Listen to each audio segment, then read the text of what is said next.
Bonjour. Bonjour. C'est pour moi un grand privilège ce matin de partager le podium avec vous, mais en particulier avec notre missionnaire Odette Beauregard qui va nous parler un peu plus tard et qui a été recommandée à l'œuvre par le groupe biblique du Richelieu il y a plusieurs années à Belleuil. C'est un beau nom, hein? Odette Beauregard de Belleuil. Je lui enlève le punch, peut-être qu'elle voulait dire tantôt. Mais peut-être vous pouvez nous en parler un petit peu plus tard, comment les gens réagissent en Europe des fois quand on dit ça. Alors ce matin, le thème du message, c'est « Vivre sans regret ». Ce serait merveilleux, hein? Mais ne vous en faites pas, le meilleur est encore à venir. Vivre sans regret. Le verset que j'ai choisi pour le message de ce matin, c'est Jésus qui dit « Cherchez premièrement le royaume et la justice de Dieu, et toutes ces choses vous seront données par-dessus. » Mais qu'est-ce que c'est le royaume et la justice de Dieu? On va en parler un petit peu plus tard là, dans le message. Le point numéro 3, surtout, il va en être question. J'aimerais illustrer, en 2003, l'Europe a connu sa plus haute loterie. Il n'y avait pas eu de gagnant. Le jackpot, après 6 mois, s'élevait à 66 millions d'euros, ce qui représente environ 50 millions de dollars américains. La somme était si importante que beaucoup de gens qui n'achètent jamais de billets de loterie ne pouvaient plus résister. Il y avait un vieux monsieur italien, ne vivant que de sa pension de vieillesse, à acheter un billet. Il espérait, comme tous les participants, d'être le gagnant du gros lot. Toutefois, le jour où le billet gagnant est sorti, cet homme était préoccupé par les détails du mariage de sa fille. Au beau milieu du chaos, le père de la mariée oublie de vérifier son billet de loterie. Au moment où il s'en est rendu compte qu'il possédait les 6 numéros gagnants, la date limite pour réclamer le gros lot avait passé. Vous n'aurez pas une deuxième chance. Vous n'aurez pas une deuxième chance à quelque chose comme ça. Il avait perdu un prix qui ne pourrait plus jamais se répéter. Il avait presque touché du bout des doigts. Il l'a laissé s'échapper. Pouvez-vous vous imaginer comment il a dû, lui, se sentir? Cet homme qui a souhaité rester anonyme a été hospitalisé, on peut comprendre. Imaginez-vous vivre le reste de ses jours avec un tel regret. Parfois, nous regrettons quelque chose à cause d'un manque de jugement. Y a-t-il des actions dans votre vie que vous regrettez? Y a-t-il des moments où vous vous êtes promis « ça ne se reproduira plus jamais ». Je pense que nous avons tous fait des erreurs et des choses que nous avons regrettées. Mon fils Alain, à un moment donné, quand il était jeune, il vient me trouver. Alain, il devait avoir 10 ans, 11 ans. Il dit, « Papa, il dit, j'aimerais ça avoir une mitte de baseball. » Et puis, moi, je trouvais que c'était pas nécessaire, une mitte de baseball. J'ai dit, tu peux prendre une mitte qu'il y a à l'école. Et puis, je lui ai pas acheté sa mitte de baseball. Mais quand il est devenu un peu plus grand, j'ai tellement regretté de ne pas y avoir acheté une mitte. Qu'est-ce que ça m'aurait fait? Parce que plus tard, j'ai vu que c'était tellement important pour lui, cette fameuse mitte de baseball, que je lui ai offert une mitte. Mais c'était plus le temps. Il était content, il l'a accepté. J'espère qu'il l'a encore. Mais je lui ai donné une mitte plus tard. Je me souviens aussi, la toute dernière fois que nous avons lancé une balle ensemble. Je m'en souviens comme si c'était aujourd'hui. À côté de la maison, on s'est lancé une balle. C'était la dernière fois. Je ne savais pas que c'était la dernière fois. Je me souviens aussi, les enfants à la maison, je les entends encore dire « Père, es-tu occupé là? Peux-tu venir jouer? » Je me souviens encore de ces paroles-là. Puis des fois, il y avait quelque chose de bon à la télévision. Ça arrive qu'il y a des bonnes choses à la télévision. Des fois, quand c'était un peu exceptionnel, ils étaient en train de regarder la télévision. Moi, j'étais au bureau ou en train de préparer. Puis je les entendais crier « Pa, viens voir! Vite, Pa, viens voir! » J'étais trop occupé. Je regrette. Je regrette sincèrement de ne pas être venu. Parce que là, ils ne m'auraient pas demandé de regarder quelque chose qui n'était pas regardable. C'est parce qu'ils étaient fiers. Viens voir. Et des fois, je suis allé voir. Et des fois, j'ai joué. J'ai sorti. Mais je regrette maintenant de ne pas avoir pris plus de temps avec eux. Si vous pouviez vivre votre vie à nouveau, que changeriez-vous? Pensez-y. Il y a sûrement quelqu'un ici qui se dit ce matin, je ne commencerai jamais à fumer. Je connais tellement des gens qui voudraient arrêter de fumer, puis font des efforts aussi, hein, puis ils n'y arrivent pas. Ou ils recommencent, ils fument, puis ils recommencent. Ils ont de la misère avec ça. Et souvent, je les ai entendus dire, si c'était à recommencer, je ne toucherais pas à cette, je ne vous dis pas le mot, affaire-là. Vous avez compris. La Bible est un livre qui vaut plus que tous les autres livres qui ont été imprimés. Pourtant, la Bible sera le malheur d'un grand nombre de personnes pour ne jamais avoir trouvé le temps de la lire. Des érudits de tous les siècles ont déclaré que la Bible ne se trouverait un jour que dans des musées ou les étagères poussiéreuses des librairies de seconde classe les placeraient, ces Bibles-là. Aujourd'hui, on ne se souvient même plus de ces personnes, de tous les hommes, de toutes ces femmes qui se sont moqués de la Bible, mais la Bible, elle existe toujours et est encore le livre le plus répandu, le livre le plus traduit dans le monde entier. Trois hurrahs! Hein? Dans un sondage de niveau national, on a posé cette question. Si vous pouviez recommencer votre vie, que changeriez-vous? Ce serait intéressant de savoir que 88% des personnes mariées ont dit qu'elles se remarieraient.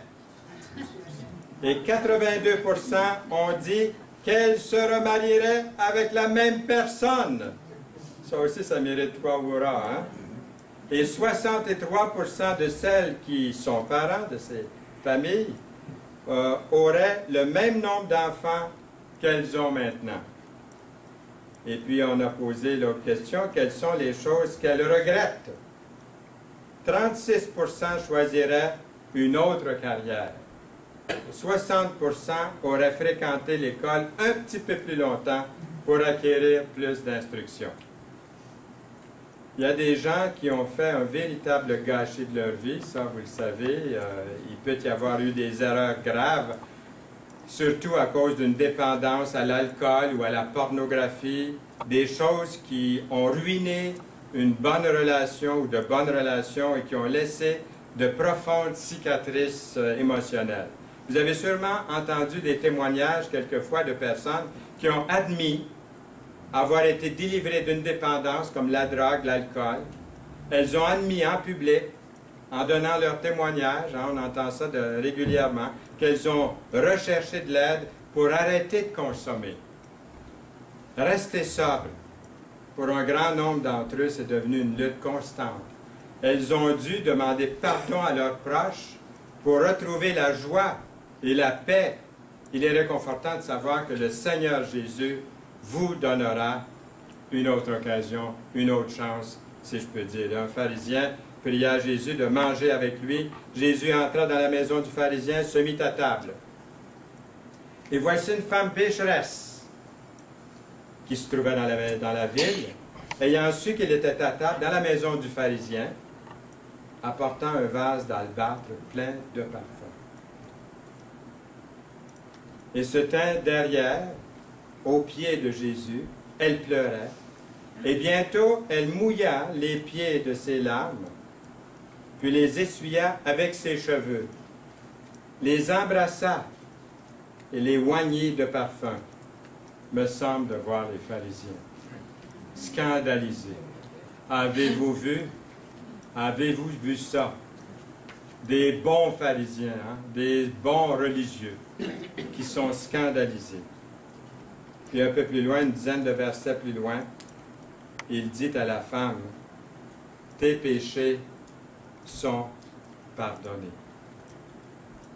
À une autre occasion, un publicain, un percepteur d'impôts, qui n'avait pas une très bonne réputation, qui avait peut-être été malhonnête, se rendit au temple pour prier. Le publicain, se tenant en distance, n'osait même pas lever les yeux au ciel, mais il se frappait la poitrine en disant, « Ô Dieu, sois apaisé envers moi qui suis un pécheur. » Je vous le dis, celui-ci descendit dans sa maison justifié. Dans Luc chapitre 18. La Bible dit, il est réservé aux hommes de mourir une seule fois. Après quoi? Vient le jugement. Hébreux 9, 27. L'apôtre Paul écrit, car il nous faut tous comparaître devant le tribunal de Christ, afin que chacun reçoive le bien ou le mal qu'il aura fait étant dans son corps. 2 Corinthiens 5, 10. Nous voulons vivre de telle façon qu'à la fin de notre vie, nous n'ayons pas de regrets trop sérieux. Qu'en est-il de vous?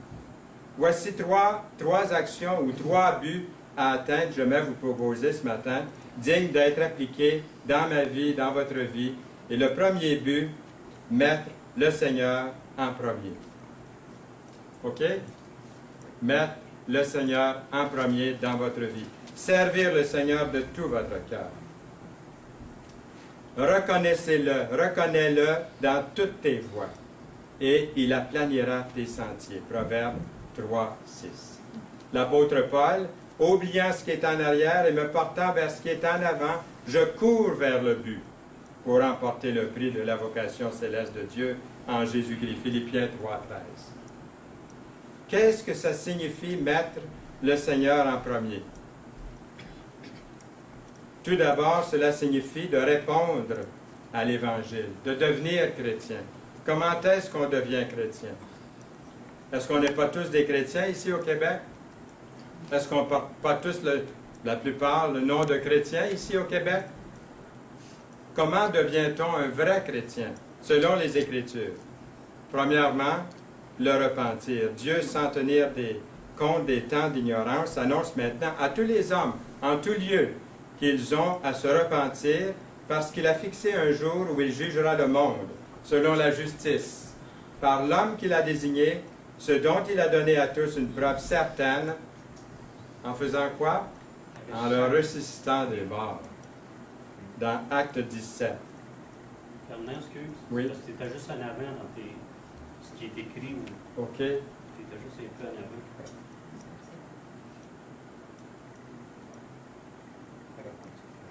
C'est ça? On est rendu là. Merci beaucoup. C'est très important, ça, de suivre. Là.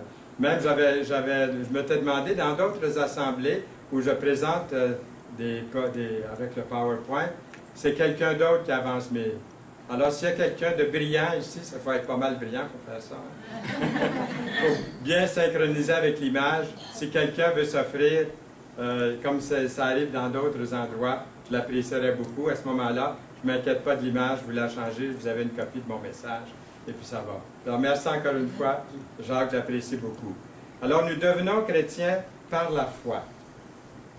À tous ceux qui l'ont reçu, à ceux qui croient en son nom, elle, la parole, Jésus, a donné le pouvoir de devenir enfants de Dieu, lesquels sont nés, non du sang, ni de la volonté de la chair, ni de la volonté de l'homme, mais de Dieu, dans Jean 1, 11.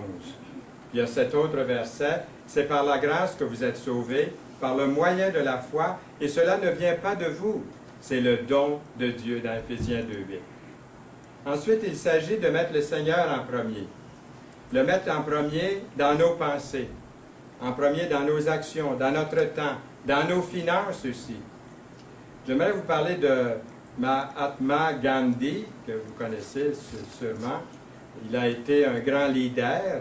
Et l'une des personnes ou des personnages les plus célèbres des siècles derniers, du dernier siècle, grâce à la résistance non violente, comme vous savez, il a libéré l'Inde du contrôle britannique Il a accompli aussi des réformes économiques et sociales en Afrique du Sud. Et aujourd'hui, il est honoré par le peuple de l'Inde comme le père de leur nation. Vous savez qu'il était un tout petit homme qui pesait à peine quelques livres, plus que 100 livres. Hein. Il était très maigre aussi. Et puis, quand il mourut, ses biens totalisaient moins de 2 $. Gandhi est né hindouiste. Je ne vous apprends rien. Il a passé une grande partie de sa vie à étudier les religions, tout en travaillant pour un diplôme de droit à Londres, en Angleterre. Il a été presque convaincu que la foi chrétienne était la vraie. Il s'est fait de nombreux amis chrétiens et au cours de la Seconde Guerre mondiale, son nom était devenu synonyme de paix. Après ses études à l'université, il était encore à la recherche de preuves qui le convaincraient de la véracité du christianisme et d'arguments qui feraient de lui un disciple chrétien engagé. Sa vie était guidée par une recherche de la vérité. Il va sans dire.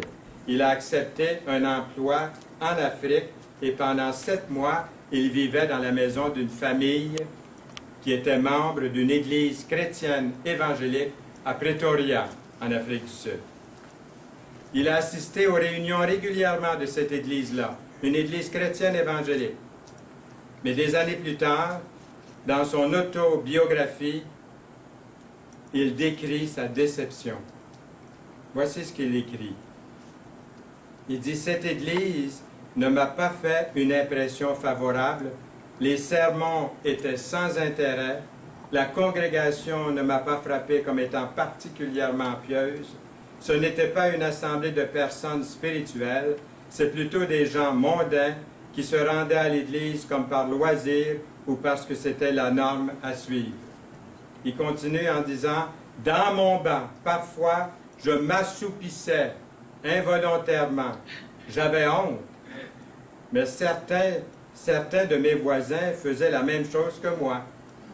Je ne pouvais plus continuer longtemps comme ça et bientôt, j'ai abandonné les réunions. » Voilà un homme qui était destiné à devenir l'un des grands dirigeants dans notre monde, à la recherche de la vérité, mais empêché de devenir un disciple de Jésus à cause de l'exemple de certains chrétiens pas très bouillants pour le Seigneur. On ne peut pas faire semblant d'être chrétien. Nous servons le Seigneur, un Dieu tout-puissant, de tout notre cœur, de tout son cœur. Et au jour du jugement, je crois que beaucoup regretteront sûrement de ne pas avoir mis le Seigneur le premier dans leur vie. Nous connaissons tous les paroles de Jésus. Ceux qui me disent « Seigneur, Seigneur » n'entreront pas tous dans le royaume des cieux, mais seulement celui qui fait la volonté de mon Père qui est dans les cieux. Plusieurs me diront en ces jours-là « Seigneur, Seigneur, n'avons-nous pas prophétisé par ton nom, n'avons-nous pas chassé des démons par ton nom, et n'avons-nous pas fait beaucoup de miracles par ton nom? Alors je leur dirai ouvertement, je ne vous ai jamais connu, retirez-vous de moi, vous qui commettez l'iniquité, dans Matthieu 7, 21. Josué, choisissez aujourd'hui qui vous voulez servir. Moi et ma maison, nous servirons l'Éternel. Josué 24, 15. Le deuxième but, aider les autres dans le besoin.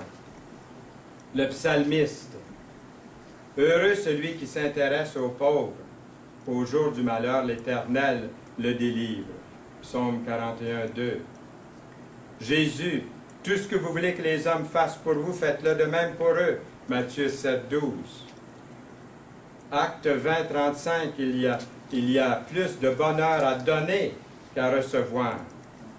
La Bible déclare, la religion pure et sans tache devant Dieu, notre Père, consiste à visiter les orphelins et les veuves dans leurs afflictions et à se préserver des souillures du monde. Jacques 1, 27. Nous avons plusieurs exemples de la grande générosité des chrétiens quand survient des catastrophes, comme il y en a de plus en plus. Vous ne trouvez pas? Ces jours-ci, ces temps ici. Puis moi, ce qui me frappe quand j'écoute la télévision ou la radio ou je vois dans le journal, c'est toujours Ça ne s'est jamais produit avant. C'est le plus grand désastre de tous les temps. On vit vraiment à la fin des temps parce qu'on voit des choses qu'on n'a jamais vues. Il n'y a aucun record, on dit, de ce désastre. Souvent, on dit ça. On annonce ça comme ça. Eh bien, lorsqu'il y a des catastrophes telles que l'ouragan Katrina ou le tremblement de terre en Haïti, et j'en passe, dans des opérations de secours, on voit que la part des églises et des organisations chrétiennes, aussitôt après le désastre, fait beaucoup de bien à ces gens-là. Partout dans le monde, les églises, les chrétiens viennent répondre tout de suite à l'aide. Peu importe s'ils sont des chrétiens ou s'ils sont des païens ou s'ils sont des barbares, l'Église est toujours prête, les chrétiens sont prêts à aider partout dans le monde lorsqu'il y a des catastrophes. Vous avez peut-être entendu parler du docteur Howard Kelly, qui fut l'un des fondateurs du fameux hôpital Johns Hopkins University. Et en même temps, une sommité, il est une sommité dans le domaine de la gynécologie.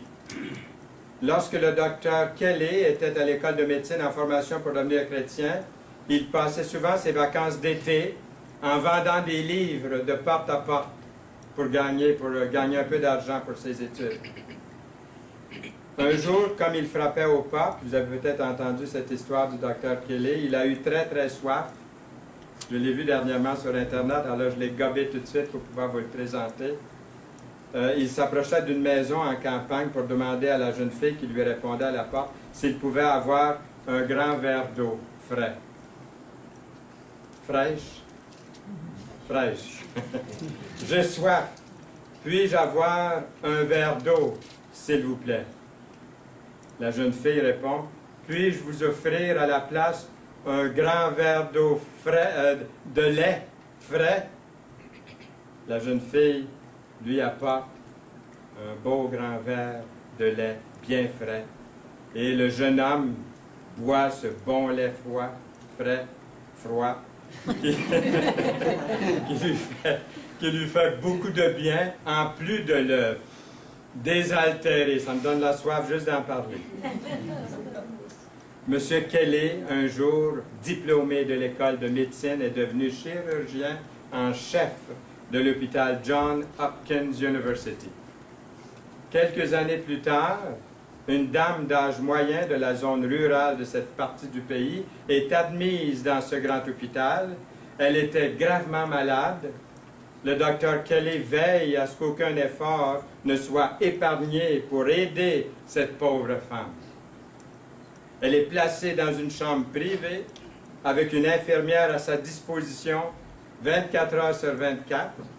Et c'est le docteur Kelly lui-même qui pratique l'intervention chirurgicale nécessaire sur sa personne. Après l'opération, elle commence à récupérer rapidement et à retrouver ses forces. Et un jour, le jour arrive où son infirmière lui dit « Demain, vous pouvez rentrer chez vous à la maison. » Quelle bonne nouvelle hein, pour n'importe qui est à l'hôpital d'entendre ces paroles-là. Et il commence à penser à l'énorme quantité d'argent qu'elle devra débourser à l'hôpital, aux chirurgiens, pas d'assurance, hein, et le cœur descend jusque dans ses bottines. Elle commence à s'inquiéter, comment va-t-elle faire pour payer la note? Elle demande à l'infirmière si elle peut voir la facture. L'infirmière revient plus tard avec un gros compte, tout détaillé. La patiente regarde la longue liste des frais, le bilan la rend presque malade à nouveau. Mais sous le montant, elle lit ces mots. Payé en entier, avec un verre de lait, signé le docteur Howard A. Kelly, M.D. On ne peut pas regretter de faire preuve de compassion envers quelqu'un dans le besoin. Vous avez peut-être entendu parler de Stéphane Greyet, qui est un Français qui est devenu Quaker lorsqu'il a émigré aux États-Unis. Il s'est impliqué dans le travail missionnaire en Amérique du Nord et dans la plupart des pays de l'Europe. Il a écrit ces mots. « Je vais vivre dans ce monde une seule fois. Toute bonne chose que je peux faire ou toute gentillesse que je puisse démontrer à tout être humain, je dois le faire maintenant et ne pas le remettre à plus tard. car je ne passerai jamais plus à nouveau par ce chemin de cette façon-ci. Jésus, dans Matthieu 25, le roi dira à ceux qui seront à sa droite, « Venez, vous qui êtes bénis de mon Père, prenez possession du royaume qui vous a été préparé dès la fondation du monde, car j'ai eu faim et vous m'avez donné à manger. J'ai eu soif et vous m'avez donné à boire. J'étais étranger et vous m'avez recueilli. J'étais nu et vous m'avez vêtu. J'étais malade et vous m'avez rendu visite. J'étais en prison et vous êtes venus vers moi. » Les justes lui répondront, « Seigneur, quand avons-nous vu avoir faim, t'avons-nous donné à manger et avoir soif et t'avons-nous donné à boire? Quand avons-nous vu étranger et t'avons-nous recueilli ou nu et t'avons-nous vêtu? Quand avons-nous vu malade ou en prison et sommes-nous allés vers toi? » Et le roi leur répondra, « Je vous le dis, en vérité, toutes les fois que vous avez fait ces choses à l'un de ces plus petits de mes frères, c'est à moi que vous les avez faites. » Ah! Troisième but, troisième et dernier but. Il y en a d'autres, mais j'en ai choisi 3, parce qu'on avait seulement 30 minutes ce matin. Donc les autres viendront plus tard, dans la volonté du Seigneur. André, l'apôtre, apparaît 3 fois dans l'Évangile de Jean. Et chaque fois, il est en train d'amener quelqu'un à Jésus. Le troisième point, c'est conduire quelqu'un à Jésus. Vous vous souvenez d'Opération André? Je ne sais pas s'il y en a qui se souviennent d'Opération André lors de... Il y en a qui font signe que oui. Lors de Mission Québec avec Billy Graham. Vous avez... avez-vous déjà connu la joie, vous, personnellement, là, de conduire quelqu'un au Sauveur, le Seigneur Jésus-Christ? Moi, je vous dis, là, il n'y a pas de plus grande joie que ça, de pouvoir voir quelqu'un à qui vous avez témoigné, le voir venir au Seigneur, le Seigneur Jésus. Avez-vous eu l'occasion de témoigner de votre salut à quelqu'un d'autre? Le Seigneur a bien dit, « Allez et faites de toutes les nations des disciples, les baptisant au nom du Père, du Fils et du Saint-Esprit. Et enseignez-leur à observer tout ce que je vous ai prescrit. Et voici, je suis avec vous tous les jours, jusqu'à la fin du monde, dans Matthieu 28, 19. Conduire quelqu'un au Seigneur est une des plus grandes joies connues. Faites-en l'expérience à presque tous les déjeuners de l'espoir où une invitation a été donnée. Vous avez vu, il y a des mains qui se sont levées pour indiquer qu'ils désiraient venir au Sauveur. On souhaite que ce soit sincère quand quelqu'un lève la main. Mais je ne suis pas prêt à dire que personne n'a été sauvé depuis le début des déjeuners de l'espoir. Ce n'est pas à moi de dire s'ils ont été sauvés ou ne sont pas sauvés. Suis-je Dieu pour savoir, pour connaître le cœur de ces gens-là? Je serai néanmoins très encouragé que ces personnes un jour fassent partie de notre assemblée ici, à Longueuil, au groupe biblique de la Rive-Sud. J'ai prié 30 ans, comme je vous ai dit souvent, pour la conversion de mon patron. Est-ce qu'il y en a qui n'ont jamais entendu l'histoire ici? Je ne peux pas la raconter, personne ne lève la main. Ils l'ont tous entendu. Alors j'ai prié 30, je leur ai dit pour la Xème fois. Pourquoi ça m'a tellement impressionné? Parce que, en tout cas, je ne vais pas entrer dans les détails, mais j'ai prié pour la conversion de mon patron. 30 ans! C'était impossible que ce gars-là soit sauvé. Parce que, à cause de ce qu'il était, mais j'ai continué à persévérer pour lui. C'est pas moi qui le sauve. Puis il s'est converti un jour. Mais écoutez bien, il s'est converti non pas pour faire partie des assemblées de frères de Trois-Rivières, à laquelle je faisais partie, moi, mais il s'est converti chez les pentecôtistes. Vous ne trouvez pas que le Seigneur a le sens de l'humour? Parce qu'il y a des pentecôtistes ici, je pense qu'ils vont apprécier mon sens de l'humour aussi. Nos frères et sœurs pentecôtistes ou baptistes ou ménonites ou les autres dénominations évangéliques sont nos frères et sœurs. Et puis on va passer l'éternité avec eux, aussi bien de s'habituer un petit peu ici sur la terre avant de partir. Mais voyez comment le Seigneur a le sens de l'humour. Je témoigne, je prie pour cet homme-là pendant 30 ans, puis il accepte le Seigneur, mais il ne vient pas chez nous. Je n'ai pas la gloire de dire, hein, le Seigneur il a toute la gloire. Ce n'est pas à moi d'avoir la gloire. C'est le Seigneur qui doit avoir la gloire. Il n'est pas chez nous. Maintenant, il est chez lui parce qu'il est avec le Seigneur. Il est décédé maintenant, il est avec le Seigneur. Autrefois, il y a des gens, ça, je vous dis ça, c'est vrai, là, il y a certaines personnes qui n'étaient pas contentes, qui n'approuvaient pas même qu'on demande aux enfants dans les camps d'été, de lever la main ou de s'avancer pour indiquer s'ils désiraient recevoir le Seigneur comme sauveur. On était repris de faire ça. Mais laissez-moi vous dire qu'aujourd'hui, et souvent plusieurs années plus tard, j'ai vu et je vois encore constamment des fruits qui me remplissent d'une joie immense par le témoignage de ces jeunes-là, qui avaient jadis levé la main ou qui s'étaient avancés, qui sont devenus des adultes, même des grands-parents, et qui sont encore sauvés. Je dis ça entre guillemets, là. Qui sont encore sauvés. Il ne faut pas se fatiguer de semer la parole. Semer la parole, semer. Le Seigneur ne tient pas l'heure puis le temps de la même façon que vous et moi. En son heure et en son temps. Conclusion. Il y aura inévitablement des actions ou des paroles que nous allons regretter plus tard, mais lorsque nous rencontrerons le Seigneur face à face de l'autre côté, dans son royaume, nous ne pourrons pas avoir de grands regrets si,